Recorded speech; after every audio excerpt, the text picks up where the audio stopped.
Hey there, and welcome to this episode of The Practical Patriot. We are going to read Federalist number 7.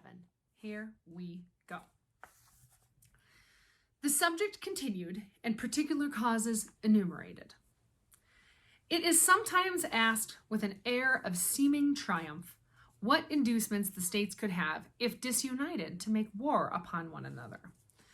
It would be a full answer to this question to say precisely the same inducements which have at different times deluged in blood all the nations in the world.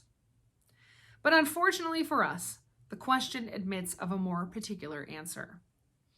There are causes of differences within our immediate contemplation of the tendency of which, even under the restraints of a federal constitution, we have had sufficient experience to enable us to form a judgment of what might be expected if those restraints were removed.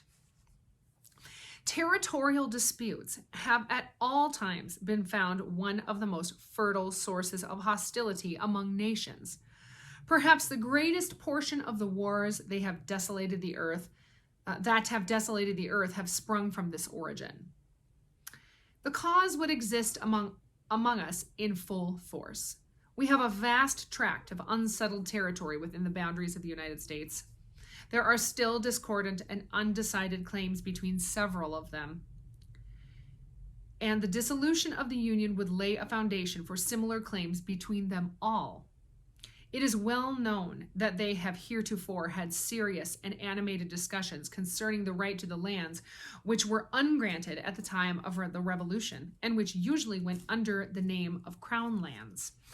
The states, within the limits of whose colonial governments they were comprised, have claimed them as their property. The others have contended that the rights of the Crown in this article devolved upon the Union, especially to all that part of the Western Territory, either by actual possession or through the submission of the Indian proprietors, was subject to the jurisdiction of the King of Great Britain, till it was relinquished by the Treaty of Peace. This, it has been said, was at all events an acquisition to the Confederacy by compact with a foreign power. It has been the prudent policy of Congress to appease this controversy by prevailing upon the states to make cessions to the United States for the benefit of the whole.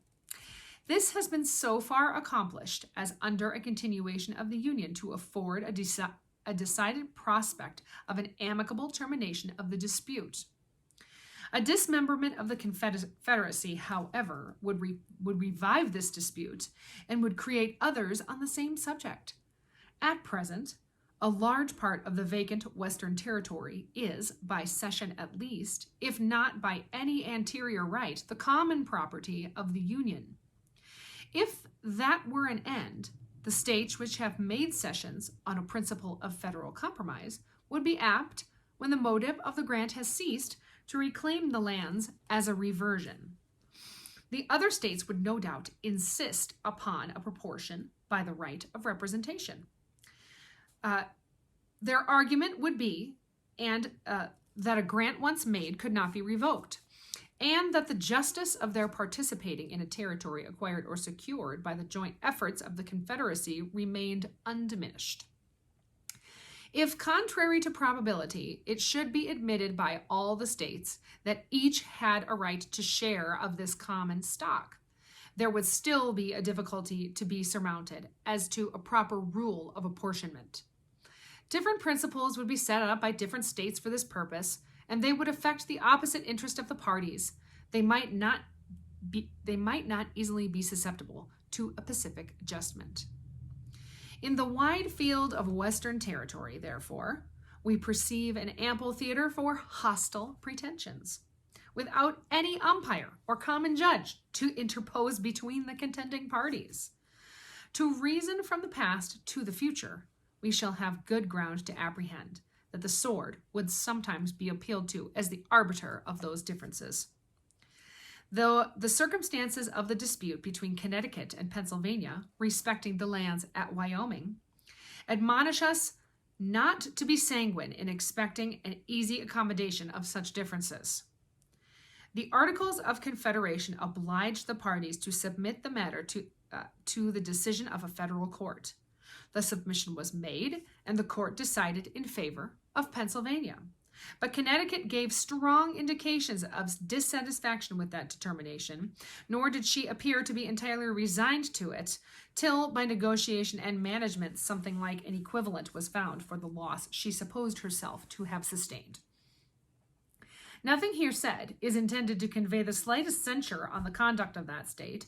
She no doubt sincerely believed herself to have been injured by the decision, and states, like individuals, acquiesce with great reluctance in determinations to their disadvantage.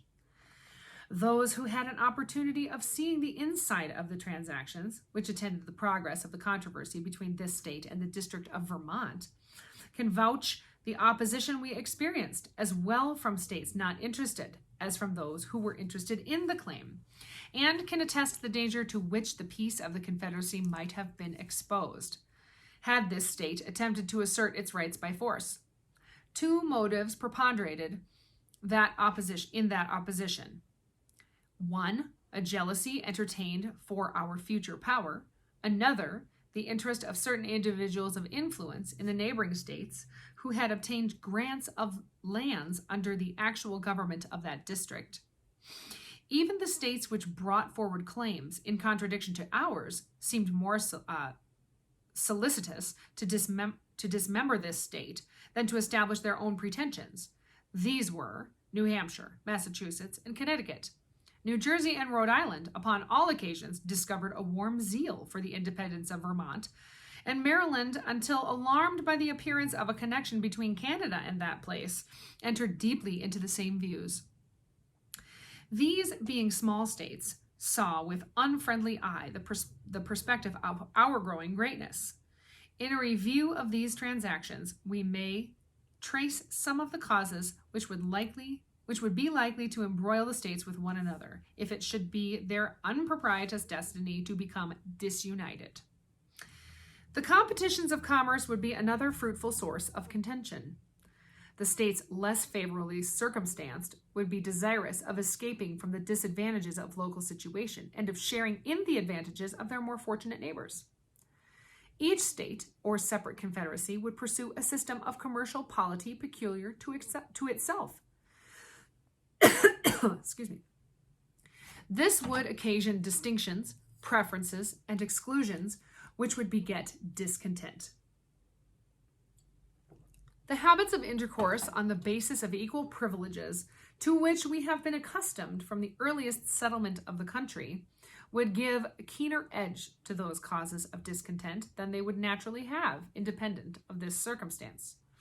We should be ready to denominate injuries of those things which were in reality the justifiable acts of independent sovereignties consulting a distinct interest. The spirit of enterprise which characterizes the commercial part of America has left no occasion of displaying itself unimproved. It is not at all probable that this unbridled spirit would pay in much respect to those regulations of trade by which particular states might endeavor to secure exclusive benefits to their own citizens. The infractions of these regulations on the one side, the efforts to pervert and repel them on the other, would naturally lead to outrages, and these to reprisals and wars. The opportunities which some states would have of rendering others tributary to them by commercial regulations would be impatiently submitted to the tributary states. The relative situation of New York, Connecticut, and New Jersey would afford an example of this kind. New York, from the necessities of revenue, must lay duties on her importations. A great part of these duties must be paid by the inhabitants of the two other states in the capacity of consumers of what we import. New York would neither be willing nor able to forego this advantage. Her citizens would not consent that a duty paid by them should be remitted in favor of the citizens of her neighbors. Nor would it be practicable, if there were not this impediment in the way, to distinguish the customers in our own markets. Excuse me, my other phone is ringing in the other room. Would Connecticut and New Jersey long submit to be taxed by New York for her exclusive benefit? Should we be long permitted to remain in the quiet and undisturbed enjoyment of a metropolis, from the possession of which we derived an advantage so odious to our neighbors, and in their opinion so oppressive? Should we be able to preserve it against the incumbent weight of Connecticut on the one side and the cooperating pressure of New Jersey on the other? These are questions that temerity alone will answer in the affirmative. The public debt of the Union would be a further cause of collision between the separate states or confederacies. The apportionment in the first instance and the progressive extinguishment afterwards would be alike productive of ill humor and animosity. How would it be possible to agree upon a rule of apportionment satisfactory to all? There is scarcely any that can be proposed which is entirely free from real objections. These, as usual, would be exaggerated by the adverse interests of the parties. There are even dissimilar views among the states as to the general principle of discharging the public debt. Some of them, either less impressed with the importance of national credit, or because their citizens have little, if any, immediate interest in the question, feel an indifference, if not a repugnance, to the payment of the domestic debt. At any rate, these would be inclined to magnify the difficulties of a distribution. Others of them, a numerous body of whose citizens are creditors of the public, beyond the proportion of the state in the total amount of the national debt, would be strenuous for some equitable and effectual provision. The procrastinations of the former would excite the resentments of the latter. The settlement of a rule would in the meantime be postponed by real differences of opinion and affected delays. The citizens of the states interested would clamor. Foreign powers would urge for the satisfaction of their just demands, and the peace of the states would be exposed to the double contingency of external invasion and internal contention. But suppose the difficulties, sounds like what we're dealing with today, but suppose the difficulties of agreeing upon a rule surmounted and the apportionment made. Still, there is great room to suppose that the rule agreed upon would in the experiment be found to bear harder upon some states than upon others. Those which were sufferers by it would naturally seek for mitigation of the burden. The others would naturally be disinclined to a revision, which was likely to end in an increase in their own encumbrances.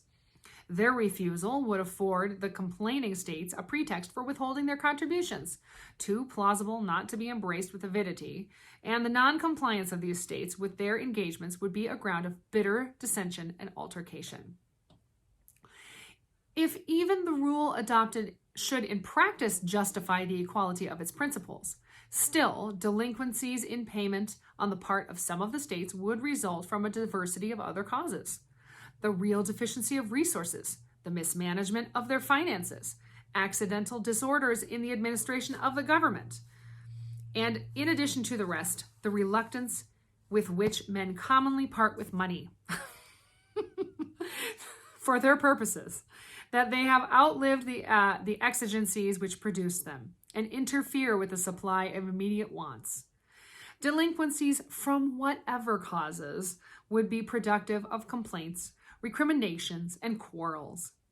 There is perhaps nothing more likely to disturb the tranquility of nations than their being bound to mutual contributions for any common object which does not yield an equal and coincident benefit. For it is an observation as true as it is trite, that there is nothing men differ so readily about as the payment of money. Laws in violation to private contracts, as they amount to aggressions on the rights of those states whose citizens are injured by them, may be considered as another probable source of hostility. We are not authorized to expect that a more liberal or more equitable spirit would preside over the legislations of the individual states hereafter, if unrestrained by any additional checks than we have heretofore seen, in too many instances, disgracing their several codes. We have observed the disposition to a retaliation excited in Connecticut in consequence of the enormities perpetuated by the legislature of Rhode Island, and we may reasonably infer that in similar cases, under other circumstances, a war, not of parchment, but of the sword, would chastise such atrocious breaches of moral obligation and social justice. The probability of incompatible alliances between the different states or confederacies and different foreign nations, and the effects of this situation upon the peace of the whole, have been sufficiently unfolded in some preceding papers. From the view they have exhibited of this part of the subject, this conclusion is to be drawn, that America, if not connected at all, or only by the feeble tie of a simple league, offensive and defensive, would by operation of such opposite and jarring alliances be gradually entangled in all the pernicious labyrinths of European politics and wars, and by the destructive contentions of the parts into which she was divided would likely to become a prey to the artifices and machinations of powers equally the enemies of them all. Divide et impera must be the motto of every nation that either hates or fears us. November 15th, 1787, Alexander Hamilton. Thanks so much for joining me today. Next time we'll read Federalist number 8. Have a great day. Be blessed and stay free.